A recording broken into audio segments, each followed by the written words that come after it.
Ça vous est déjà arrivé? Restez là, allongé au lit depuis 2 heures, alors que votre esprit refuse de s'apaiser. Il vous ressasse une discussion maladroite d'il y a 10 ans, dresse la liste des courses ou s'inquiète pour le futur. Bienvenue sur notre chaîne. Aujourd'hui, nous allons voir ensemble comment faire taire ce moulin à paroles intérieures. Je vous le garantis. À la fin de cette vidéo, vous connaîtrez une méthode étonnamment simple mais scientifiquement prouvée pour sombrer dans le sommeil en seulement 60 secondes. Le grand paradoxe, c'est que plus on s'acharne à vouloir dormir, moins on y arrive. On entend souvent dire qu'après 50 ans, il est impossible de passer une bonne nuit sans somnifère. Je vous arrête tout de suite, c'est absolument faux. D'ailleurs, j'ai une question pour vous. Combien de temps mettez-vous d'habitude pour vous endormir? Dites-le moi dès maintenant dans les commentaires. On va bien voir si nous avons plus de marmottes ou d'oiseaux de nuit parmi nous. Pour comprendre comment fonctionne notre méthode secrète, il faut s'intéresser un instant à la mécanique de notre corps. Pendant longtemps, on a cru que l'insomnie n'était que le résultat du stress, mais les chercheurs ont découvert qu'une fois le cap des 50 ans passé, l'architecture de notre sommeil change physiquement.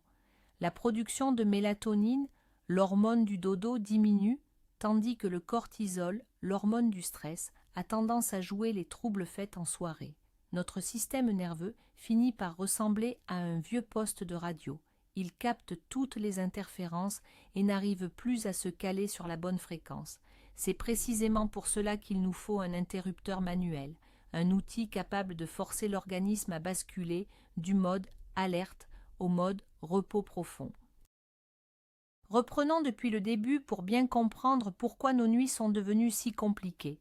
Passé la cinquantaine, notre corps change de rythme et commence à fonctionner selon de nouvelles règles.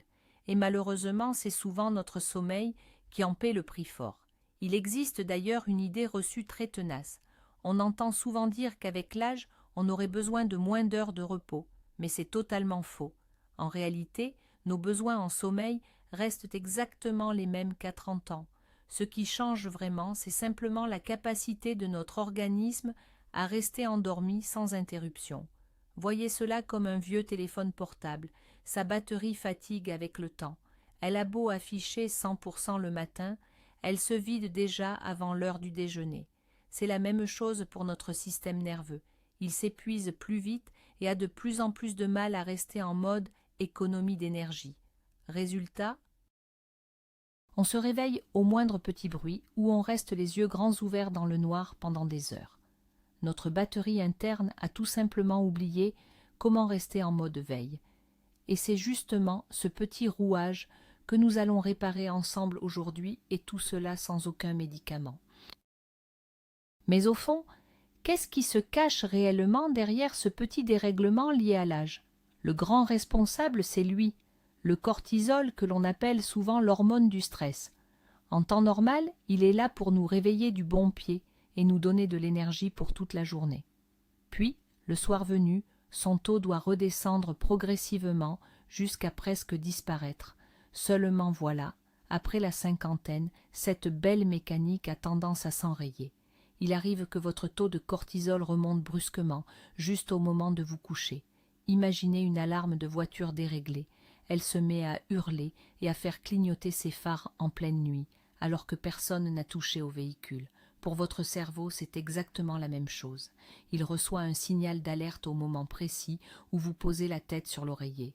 Résultat, votre cœur s'accélère et vos muscles se crispent. Il devient physiquement impossible de se détendre car votre corps est persuadé qu'il y a un danger. Notre méthode de 60 secondes est justement conçue pour couper cette fausse alarme. Elle permet de dire à votre organisme que tout va bien et qu'il peut enfin lâcher prise en toute sérénité. Parlons aujourd'hui d'un élément essentiel pour nos nuits, la mélatonine. C'est elle, notre véritable hormone du sommeil.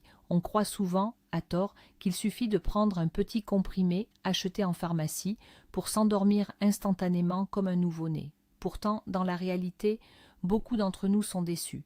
Savez-vous pourquoi? Parce que prendre de la mélatonine quand on est très stressé, c'est un peu comme verser de l'eau dans un seau percé. Tant que vous ne calmez pas cette tension intérieure, l'hormone ne pourra tout simplement pas agir. Avec l'âge, notre glande pinéale, cette petite horloge interne qui fabrique l'hormone du repos, a tendance à devenir un peu plus paresseuse. Il faut donc l'aider en lui offrant les bonnes conditions. Prenons un exemple concret. Si vous passez votre soirée devant des nouvelles inquiétantes à la télévision, votre cerveau reste en état d'alerte. Pour lui, c'est comme s'il faisait grand jour et qu'il fallait se préparer à réagir. Dans ces conditions, impossible de produire de la mélatonine. Notre objectif est donc de retrouver un véritable calme intérieur. C'est seulement dans ce silence apaisé que même une petite dose de mélatonine pourra faire son travail efficacement et vous offrir enfin une nuit sereine. Parlons maintenant de ce que l'on appelle l'esprit vagabond. Vous savez, c'est ce petit vélo dans la tête, ces pensées qui tournent en boucle et nous empêchent de trouver le repos. Mais pourquoi donc ces pensées deviennent-elles si bruyantes une fois la nuit tombée? C'est simple. La journée, nous sommes occupés par 1000 choses, les discussions, les tâches ménagères ou les sorties. Notre cerveau est alors accaparé par le monde extérieur. Mais dès que l'on éteint la lumière et que l'on se glisse sous les draps, tout ce vacarme s'arrête.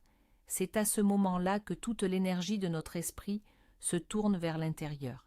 C'est un peu comme si votre télévision s'allumait toute seule sur une chaîne d'informations tragiques et que vous aviez perdu la télécommande.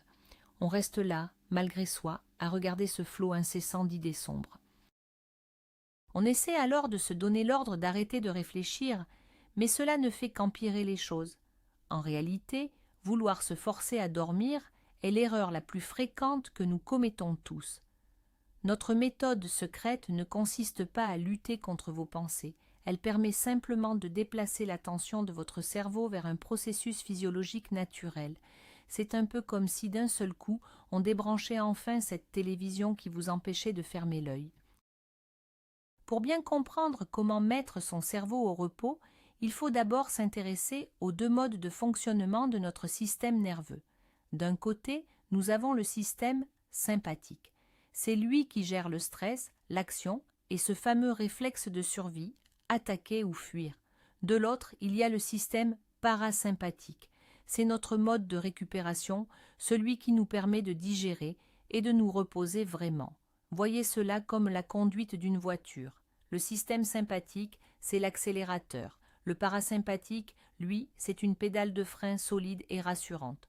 Le souci, passé la cinquantaine, c'est que l'accélérateur a tendance à rester bloqué. On se retrouve allongé dans son lit alors que le moteur tourne encore à plein régime. On essaie de s'endormir, mais on a l'impression d'être lancé à toute vitesse. Pour s'arrêter, il ne suffit pas de se dire qu'il faut se détendre. Il faut physiquement appuyer sur le frein, il faut poser une action concrète pour forcer le corps à activer le système de repos. Et c'est précisément ce que permet notre méthode de 60 secondes. C'est votre frein de secours pour un arrêt immédiat. Mais alors, comment peut-on vraiment lever le pied et calmer le jeu? Le secret réside dans ce qu'on appelle le nerf vague. C'est le nerf le plus long de notre corps. Il fait le pont entre le cerveau et nos organes vitaux, comme le cœur, les poumons et le système digestif. C'est lui, en quelque sorte, l'interrupteur principal de notre détente intérieure. Si vous apprenez à le stimuler correctement, votre rythme cardiaque ralentit immédiatement et votre tension se régule d'elle-même. C'est un peu comme le bouton de redémarrage d'un ordinateur qui aurait bloqué. On appuie dessus et tout recommence à fonctionner de manière fluide et apaisée. On a longtemps cru qu'il était impossible de contrôler son cœur ou sa tension sans l'aide de médicaments. C'était un mythe. Aujourd'hui, la science prouve le contraire. Nous pouvons agir directement sur ce fameux nerf vague. Et le moyen le plus rapide pour l'atteindre, c'est tout simplement notre respiration.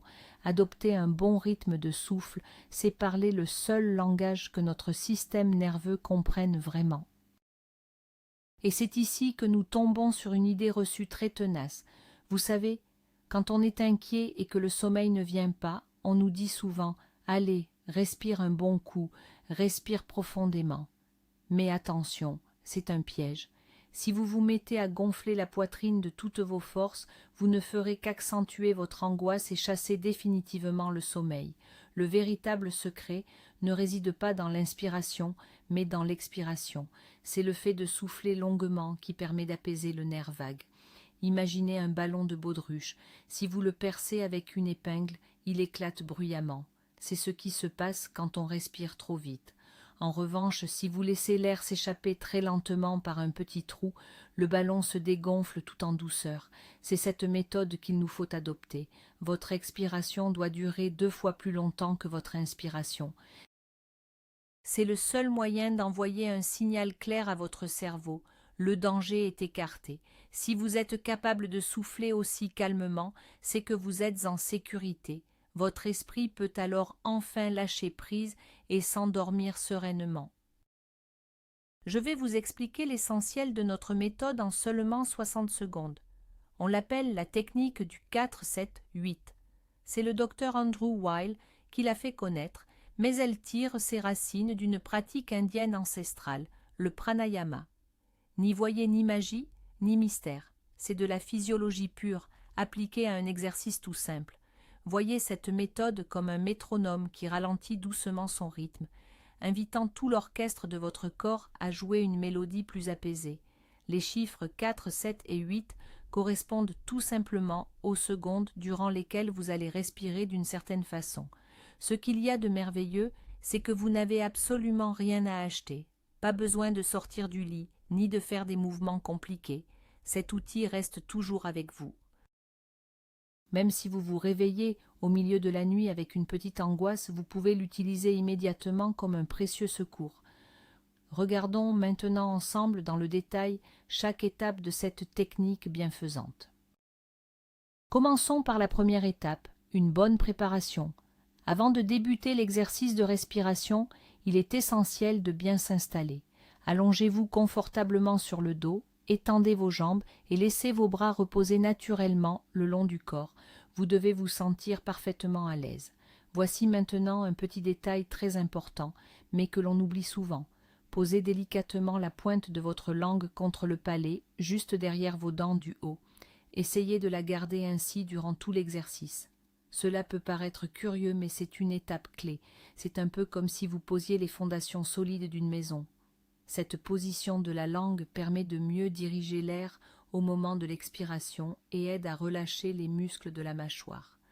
Car vous le savez, c'est souvent dans la mâchoire que se logent toutes les tensions de la journée. Lorsque nous serrons les dents, notre cerveau pense que nous nous préparons à un effort ou à une épreuve.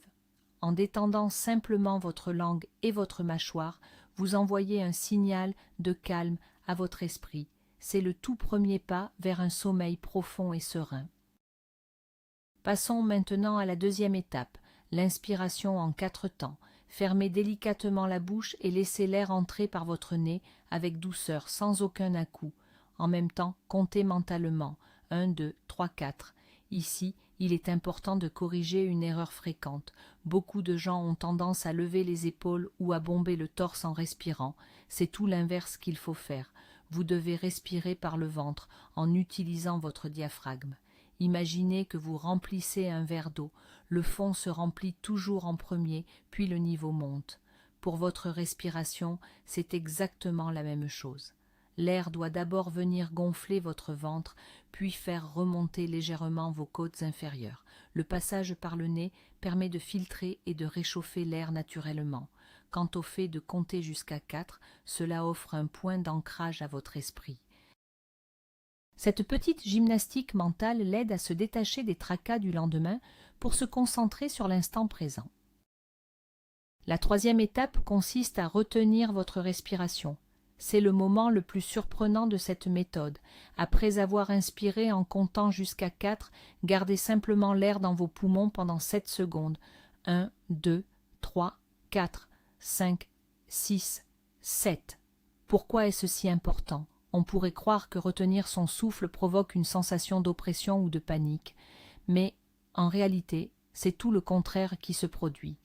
Pendant cette petite pause, l'oxygène prend le temps de bien se diffuser dans votre sang pour nourrir chaque petite cellule de votre corps. Voyez cette pause comme un arrêt sur image dans un film un peu trop agité. Vous appuyez sur le bouton pause et tout le chaos s'arrête d'un coup. Durant ces 7 secondes, votre cœur ralentit naturellement son rythme pour économiser l'oxygène. Ce petit apaisement du pouls est précisément ce dont nous avons besoin pour glisser doucement vers le sommeil.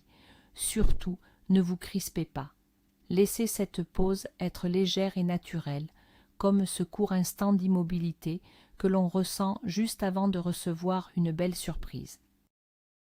Et voici enfin la quatrième étape, la plus essentielle, l'expiration sur 8 temps. Rappelez-vous la position de votre langue. La pointe doit rester bien placée contre votre palais, juste derrière les dents du haut. Entr'ouvrez légèrement les lèvres et laissez l'air sortir par la bouche en faisant un petit bruit, comme le sifflement du vent, ou comme si vous souffliez tout doucement sur une tasse de thé bien chaud.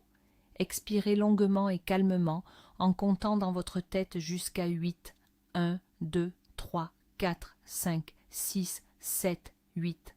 Imaginez un pneu qui se dégonfle lentement et régulièrement. En même temps que cet air s'en va, vous évacuez littéralement tout le stress et les tensions accumulées durant la journée.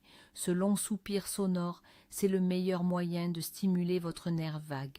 C'est un signal puissant pour votre cerveau. Il lui indique que la bataille est finie et qu'il est temps de s'endormir. Si vous n'arrivez pas à tenir 8 secondes les premières fois, ne vous inquiétez surtout pas. Soufflez simplement aussi longtemps que vous le pouvez. Avec un peu de pratique, votre souffle se fera plus long tout naturellement. Voyons maintenant comment mettre tout cela en pratique. Un cycle complet, c'est très simple. Une inspiration sur 4 temps, on bloque sa respiration pendant 7 secondes et on expire longuement sur 8. Pour que cette méthode agisse comme un vrai somnifère naturel en moins d'1 minute, il vous suffit de répéter cet enchaînement 4 fois d'affilée. 4 cycles d'environ 20 secondes, cela fait tout juste 1 minute. Imaginez que vous êtes en train de composer le code secret d'un coffre-fort qui renferme votre sommeil. Le premier cycle évacue les tensions de la journée. Le deuxième ralentit doucement les battements de votre cœur. Au troisième, les idées noires s'effacent. Et au quatrième cycle, la plupart des gens se laissent tout simplement glisser dans les bras de Morphée. Une petite règle d'or, ne cherchez pas à compter les cycles de façon trop rigoureuse. Concentrez-vous simplement sur le rythme de votre souffle. Votre cerveau sera tellement occupé par ces chiffres, 4, 7 et 8, qu'il n'aura plus aucune place pour l'inquiétude. Avant d'aller plus loin, je tiens à préciser un point essentiel pour dissiper une idée reçue. On imagine souvent qu'il suffit d'essayer une méthode une seule fois pour que la magie opère instantanément. Mais la réalité est un peu différente. Voyez votre système respiratoire comme un muscle, il a besoin d'entraînement. Si cela fait des années que vous dormez mal, votre cerveau a besoin d'un peu de temps pour réapprendre à se détendre sur commande. C'est exactement comme si vous repreniez le sport. On ne s'attend pas à retrouver une silhouette de 20 ans dès la première séance de gymnastique. Ici, c'est le même principe. Pratiquez cette technique du 4-7-8 chaque soir avec régularité, même si vous ne vous sentez pas particulièrement nerveux ou insomniaque. Vous apprenez ainsi à votre corps à utiliser son propre bouton d'arrêt. D'ici une petite semaine, vous serez surpris de constater que vous sombrez dans un sommeil profond avant même d'avoir terminé votre 4e cycle de respiration. Mais que faire quand la respiration ne suffit plus parce que votre corps est devenu aussi raide qu'une pierre? Passé la cinquantaine, nous accumulons souvent des tensions chroniques sans même nous en rendre compte. On peut crisper les poings ou froncer les sourcils, même en plein sommeil. Pour que votre méthode de 60 secondes soit vraiment efficace, j'ai une petite astuce toute simple à vous proposer. Avant de commencer à respirer, contractez tous les muscles de votre corps aussi fort que possible. Recroquevillez vos orteils, gainez vos abdominaux, serrez les poings et fermez fort les yeux. Tenez cette tension pendant 3 secondes, puis relâchez tout d'un coup en expirant bruyamment. Imaginez que vous libérez un ressort qui était beaucoup trop serré. Ce contraste brutal entre l'effort et la détente va faire comprendre à votre cerveau ce qu'est le vrai relâchement. Et c'est grâce à cette détente profonde du corps que votre technique de respiration 4-7-8 fonctionnera 100 fois mieux et beaucoup plus rapidement. Pour bien dormir, l'environnement est primordial. Passé 50 ans, votre chambre doit devenir un véritable cocon, un endroit frais et plongé dans l'obscurité totale. On croit souvent, à tort, qu'une petite lueur venue de la rue ne dérange pas, mais c'est un piège pour notre santé. Même les yeux fermés, notre peau et nos paupières perçoivent la lumière, ce qui freine la production de mélatonine, l'hormone du sommeil. Mon conseil, investissez dans de bons rideaux occultants ou utilisez un masque de nuit. Côté température, l'idéal est de viser les 18 degrés. Pourquoi ? Tout simplement parce que pour sombrer dans le sommeil, la température de notre corps doit baisser légèrement. S'il fait trop chaud, le cerveau résiste et reste en alerte. Pensez donc à bien aérer votre pièce avant de vous glisser sous les draps. L'air frais, allié à une respiration calme et profonde, c'est la recette idéale pour une nuit vraiment réparatrice. Parlons franchement d'une mauvaise habitude que nous avons presque tous, utiliser nos téléphones et nos tablettes juste avant de s'endormir. Cette fameuse lumière bleue qui émane des écrans est le pire ennemi de notre système nerveux. Pour votre cerveau, elle est identique à la lumière éclatante du soleil matinal. Si vous consultez les nouvelles une fois au lit, puis que vous posez votre appareil en espérant vous endormir instantanément, cela ne fonctionnera pas. C'est un peu comme regarder le soleil en face et demander à vos yeux d'être plongés dans le noir complet la seconde d'après. Fixez-vous une règle d'or, 1 heure avant de pratiquer la méthode de respiration, 4, 7, 8, éteignez tous vos appareils électroniques. Prenez plutôt un bon livre papier, écoutez une musique apaisante ou discutez simplement avec vos proches. Faites comprendre à votre horloge interne que le soleil est couché depuis longtemps et qu'il est maintenant temps de se reposer. Saviez-vous que notre estomac est souvent le grand responsable de nos réveils nocturnes ? Avec les années, bien des soucis de sommeil s'expliquent simplement par des dîners pris trop tard. Il faut savoir que la digestion est un processus qui demande énormément d'énergie à notre organisme. Si vous faites un repas copieux 1 heure avant d'aller au lit, votre corps sera incapable de se détendre totalement. C'est un peu comme si vous laissiez le moteur de votre voiture tourner à plein régime alors qu'elle est sagement garée au garage. Le sang afflue vers l'estomac, la température corporelle monte et le cœur s'accélère. Dans de telles conditions, même les meilleurs exercices de respiration auront bien du mal à vous apaiser. Prenez l'habitude de dîner 3 ou 4 heures avant de vous coucher, en évitant les plats trop lourds ou trop gras. Laissez votre estomac se mettre en mode veille, tout comme votre esprit. C'est ainsi que vous retrouverez le plaisir de vous endormir paisiblement en à peine 60 secondes. Imaginons maintenant une situation que nous redoutons tous. Vous vous êtes endormi paisiblement, mais soudain, vous voilà bien réveillé en plein milieu de la nuit. Et là, c'est l'engrenage. On commence à s'inquiéter. On se dit qu'on va être épuisé le lendemain. Cette petite pointe d'angoisse fait monter l'adrénaline et chasse définitivement le sommeil. Alors, que faire à ce moment-là ? D'abord, ne regardez surtout pas l'heure. Savoir qu'il est 3 ou 4 heures du matin ne fera qu'accentuer votre stress. Ensuite, acceptez simplement la situation. Oui, vous êtes réveillé. Et ce n'est pas grave, cela arrive à tout le monde.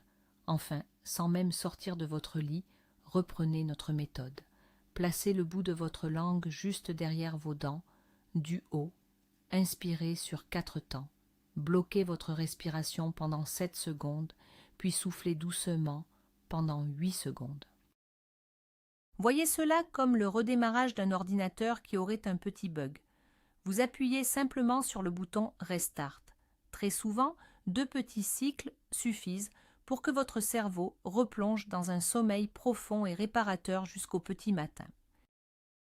Pour terminer, j'aimerais vous donner un conseil essentiel. Arrêtez de voir le sommeil comme une corvée ou une mission qu'il faut absolument réussir. En réalité, plus vous essayez de vous forcer à dormir, plus le sommeil s'échappe.